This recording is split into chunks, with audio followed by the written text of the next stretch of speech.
If you knew someone who was incapable of feeling guilt, would you be able to tell? Not one clear criminal, nor someone aggressive or strange. We talk about ordinary people, educated, productive, reliable. People who work, talk, help, and sleep calm, even after causing pain. The most disturbing thing is not what they do, but what it doesn't happen inside them. Guilt works like an invisible weight. It returns after the error, demands repairs, creates internal limits. For most, this weight guides choices and prevents repetitions. But there is a group for whom this mechanism simply does not exist.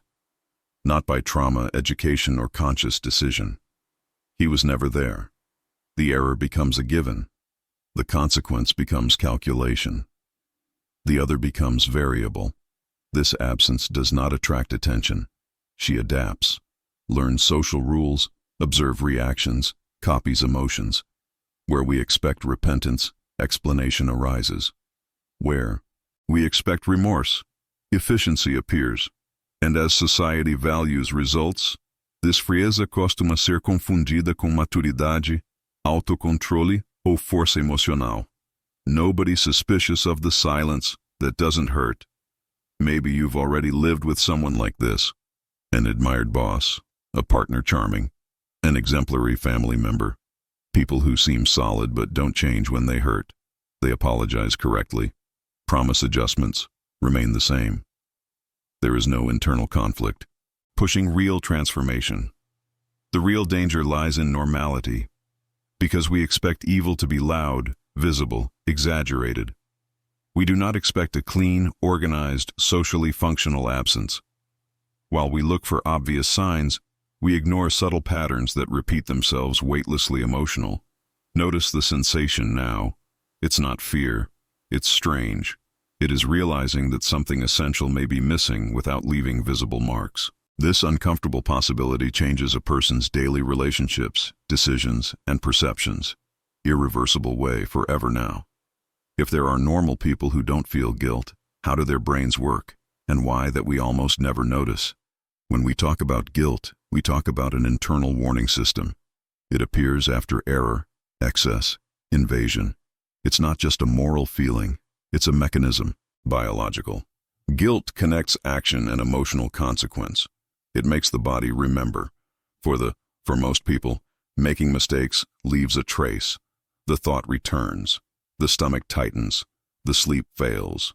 This discomfort is not weakness, it is regulation. In the typical brain, guilt arises from the integration of empathy, emotional memory, and anticipation of pain. You don't just understand that you hurt someone. Do you feel the impact? As if it were yours. This emotional simulation creates internal limits. That's why many people avoid repeating behaviors that caused suffering, even when no one is watching. The cost is not external, it's internal. In silent psychopathy, this integration fails. Not in a chaotic way, but structurally. A person understands rules, consequences, and social norms, knows what is right and wrong. Oh, what doesn't happen is the corresponding emotional response. The mistake doesn't hurt. The memory does not weigh. The consequence does not resonate. The brain records the event as neutral information, not as an effective experience. This does not mean impulsiveness. On the contrary, many of these people are highly controlled. They plan, calculate, and assess risks. The difference is in the break.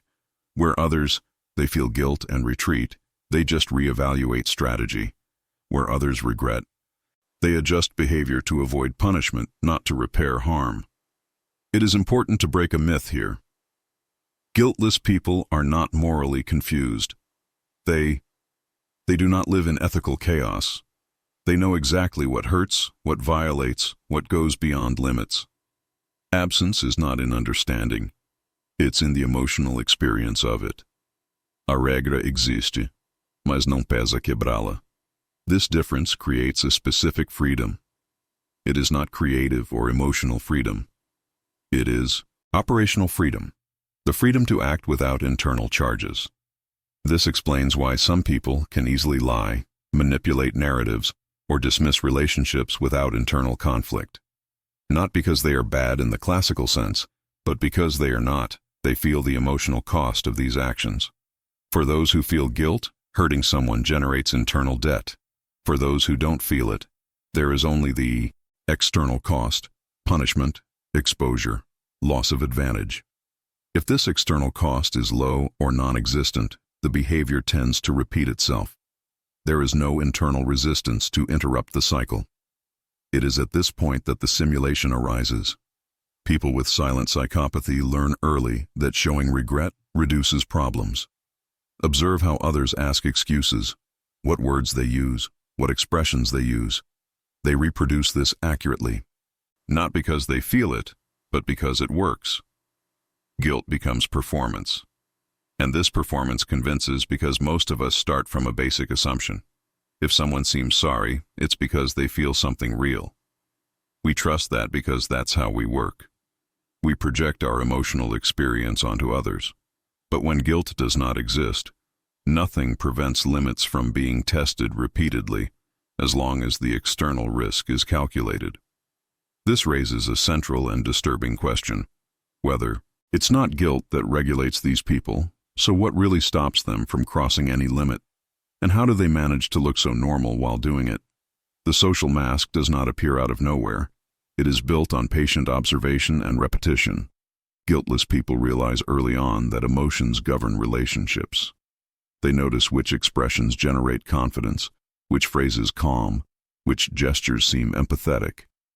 Keep this as a manual. Then apply when necessary, with precision. Cold. While most feel and react, they react without feeling. Empathy is treated as social skill, not as internal experience. An appropriate tone of voice, silence in the right time, a well-formulated apology. The external result looks like identical to the genuine one, but the inner path is completely different. This mask works because we trust visible signs. We believe that whoever shows emotion and possesses it, whoever cries feels it, whoever apologizes regrets it, whoever listens cares. People with silent psychopathy exploit this assumption basic. They don't need to hurt openly, just perform well enough to maintain access. At work, this ability is often rewarded. Frieza turns professionalism. Tough decisions turn into courage. The absence of guilt allows unpopular tasks without wear and tear. Fire, compete, pressure, discard. While others carry internal conflicts, they remain light. The mask receives praise. In personal relationships, the risk increases. In the beginning, there is focused attention, deep questions, intense interest. It's not emotional connection, it's mapping. Likes, limits, and fears are observed and reflected back. The other person feels immediate affinity. The mask sticks. Over time, inconsistencies arise. Promises are repeated without real change. Errors happen and leave no mark. When confronted, these people do not explode. Adjust the speech. They rewrite facts. Keep calm. The victim leaves confused, questioning one's own memory. This process is known as subtle gaslighting. There are no direct attacks. There are small, constant corrections. The story changes millimeters at a time. The victim's internal trust weakens. The mask remains intact. The most deceptive thing is consistency. Because acting is learned, there are no leaks. Emotional. There is no guilt in betraying the role. This makes the mask last for years. Friends, colleagues, and family see someone who is functional, balanced, reliable.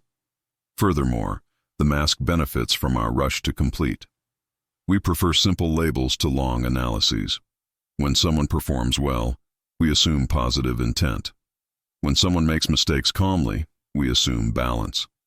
This cognitive rush saves energy, but it costs perception. Guiltless people exploit this mental economy.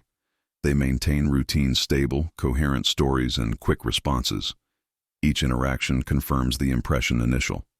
Questioning would require time, confrontation, and discomfort. Few invest in this.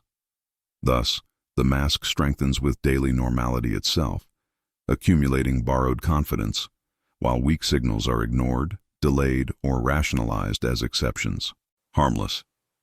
As the months go by, this dynamic creates social dependence, reduces alerts internal, and shifts doubt to those who feel, not to those who act, keeping the cycle intact for too long.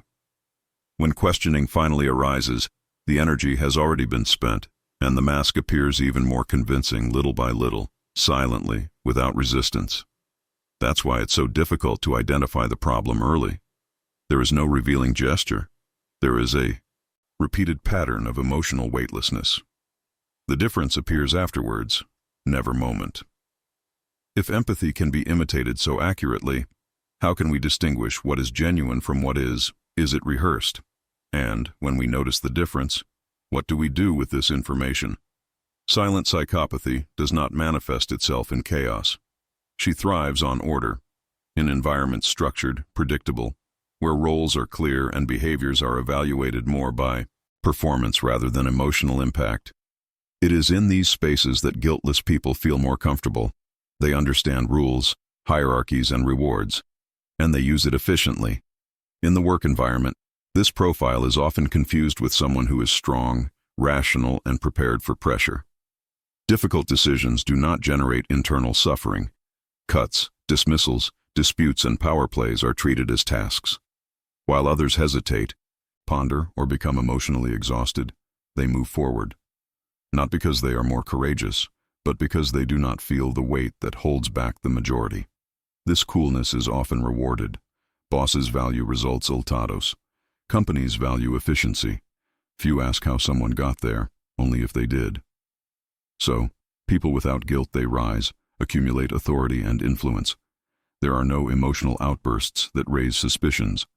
There is constant calm, control, apparent balance. In personal relationships, the scenario changes more subtly. Silent psychopathy is not present as clear abuse. It presents itself as functional normality. Partners attentive, parents present, friends available when appropriate.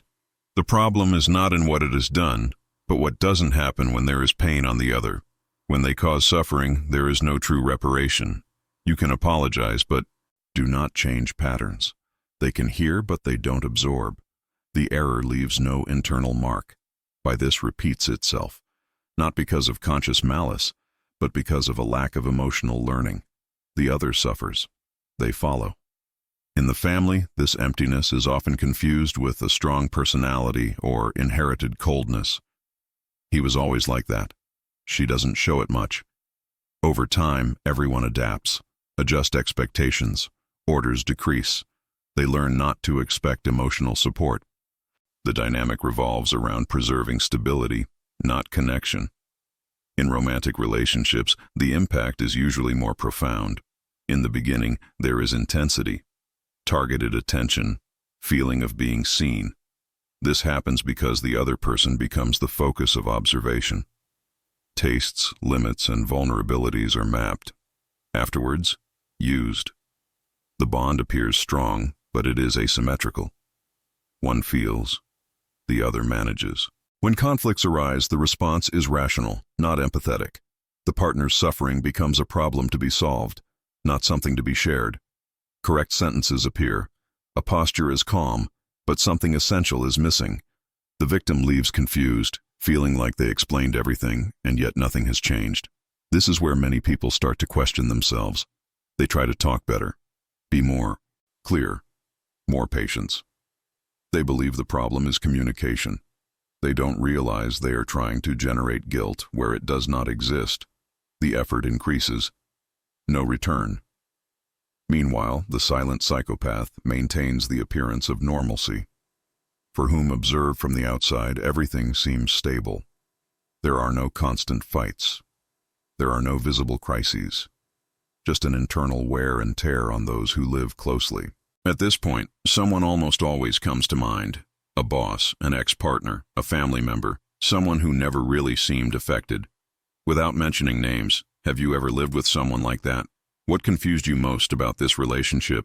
The most disturbing thing is that, despite their profound impact, these people are rarely seen like the problem. And this leads to an inevitable question.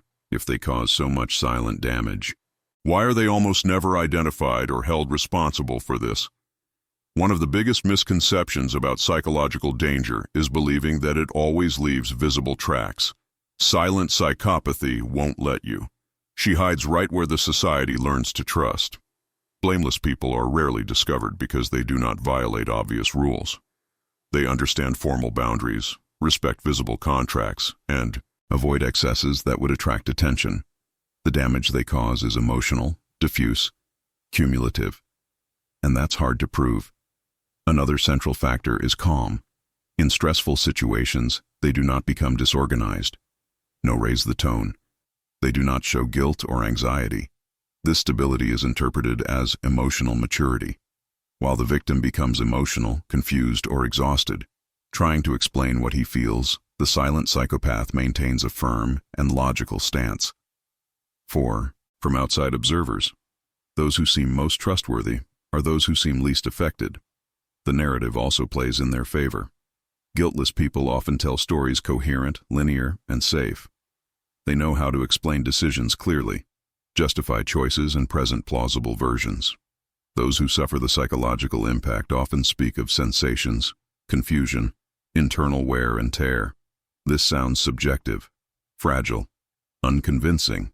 In social disputes, whoever dominates the narrative usually wins. There is still a structural problem. Our culture values results, not processes. Emotional.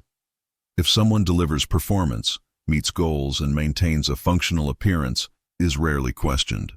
Few want to investigate the human cost behind efficiency. Questioning would require time, confrontation, and discomfort. Most prefer to accept the surface. Furthermore, there is a profound expectation bias. We hope dangerous people appear dangerous. We look for aggression, impulsiveness, emotional outbursts. When none of this appears, we discard the hypothesis. Silent psychopathy benefits this wrong expectation. It does not manifest itself in excess, but in absence. Another critical point is that these people rarely see themselves as a problem. Don't feel internal suffering. They don't seek help. They do not demonstrate a crisis. Therefore, they do not come under radar, clinical nor institutional. Function am well enough not to raise formal suspicions. The system was not designed to detect absence of guilt, only lack of control. When someone tries to expose the problem, they face isolation. Friends, colleagues, and family. They often react with phrases like, "He's always been like this," or "She's just colder." Behavior is normalized. The victim begins to doubt himself. The psychopath, silent, does not need to defend itself aggressively. The environment itself does this for him. There is also progressive wear.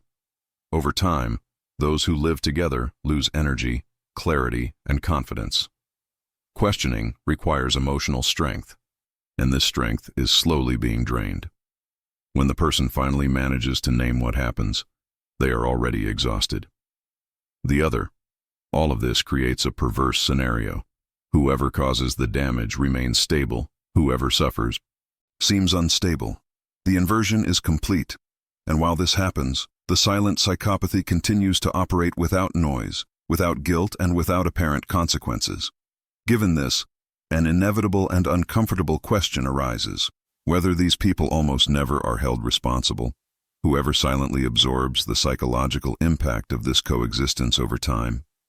The impact of silent psychopathy does not show up in bruises, screams, or sudden breaks.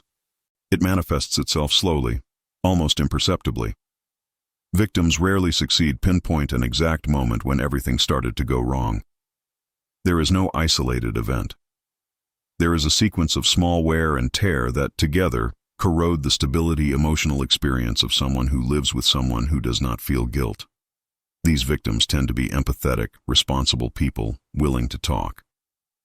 People who tries to understand, adjust, improve the relationship. When something hurts, they look first inside.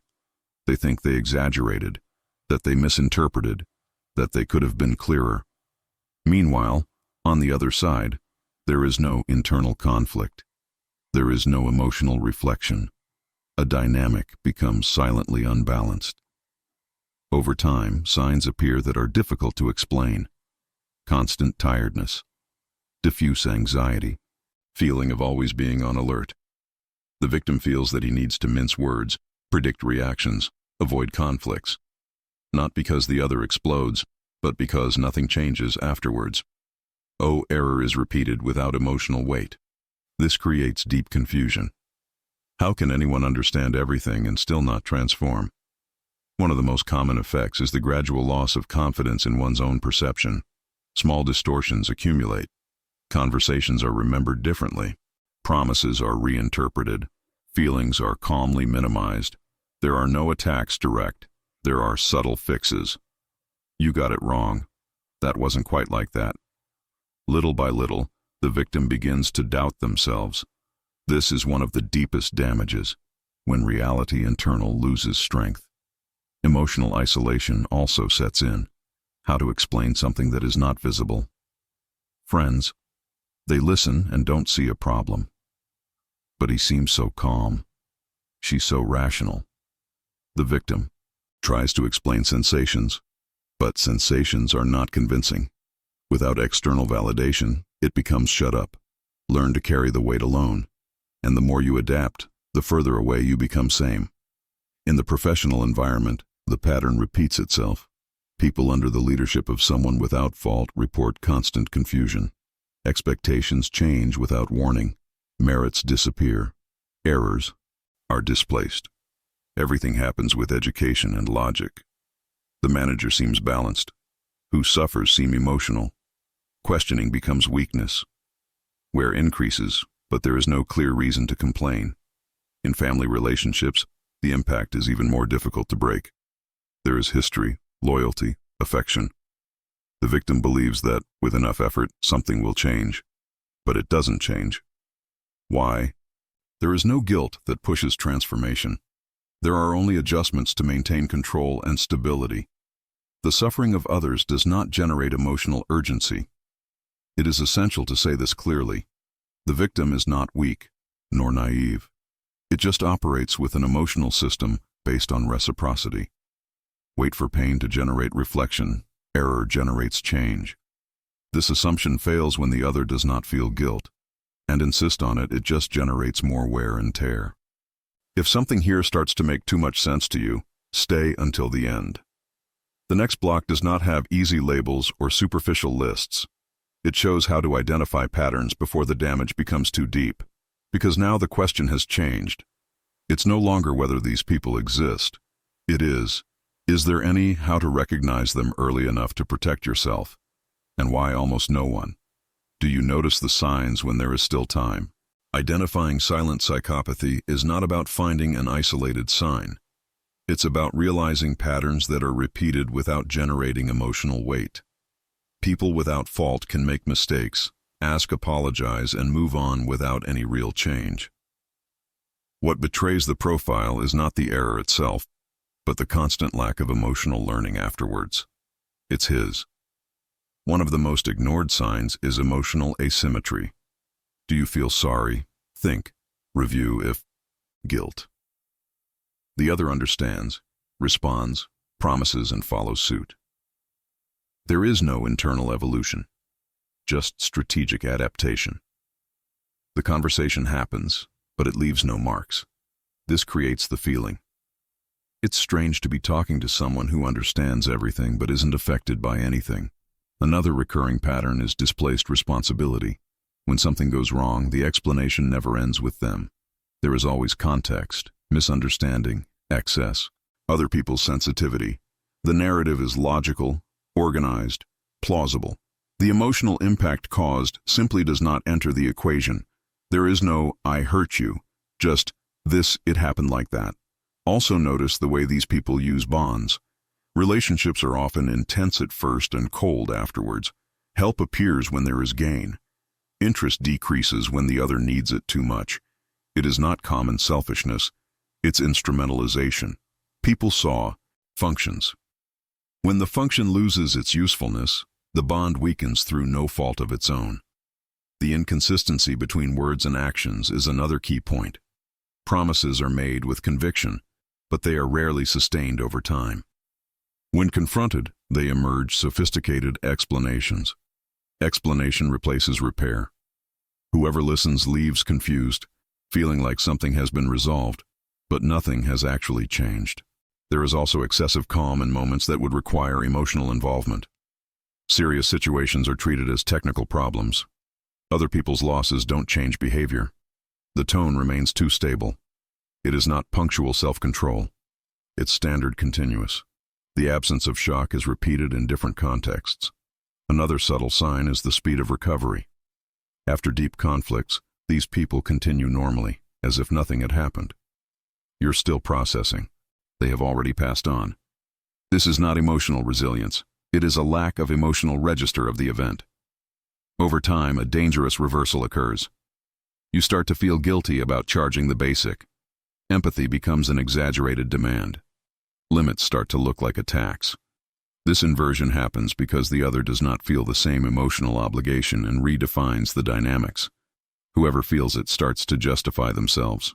It is important not to make the mistake of looking for explicit cruelty, the silent psychopathy. It is rarely violent. It is functional, adapted, socially acceptable, works better when no one suspects. The warning is not in the isolated act, but in the weightless repetition. None of this alone confirms anything. What matters is the set, the constancy, the persistent feeling of investing emotional energy in someone who understands, but doesn't, matters. Recognizing this does not give power over the other. It gives you clarity about yourself. And this clarity raises an uncomfortable question that has no easy answer. When do you realize that there is no blame or empathy on the other side? What do you do with this information? Do you continue trying to awaken something that doesn't exist? Or do you accept reality and protect your feelings, own emotional limits? Perhaps the most disturbing thing about silent psychopathy is not recognizing that it exists, but accept what this reveals about human coexistence.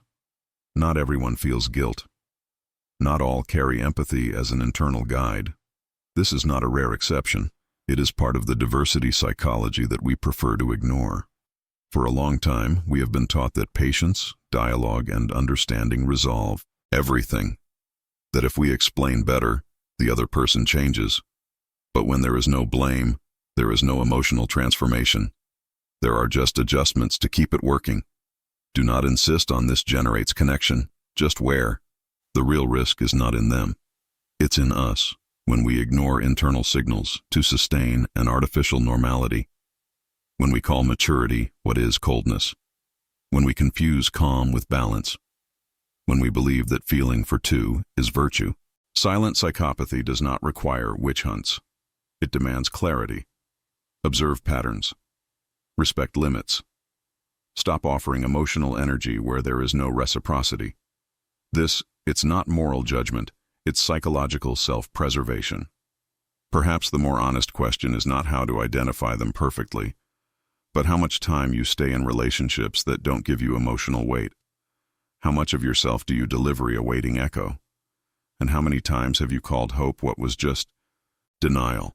Accepting this reality hurts because it shatters deep illusions about emotional equality, but it also free from excessive guilt, from the constant attempt to save bonds unilateral, from the feeling of personal failure. Guiltless people will continue to exist. Some will occupy positions of power, others they will be in intimate circles. The world doesn't change because of that.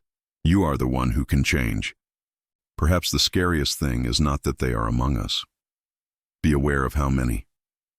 Sometimes we ignore our own perception to maintain relationships that empty us slowly, without noise, without explosion, without clear end.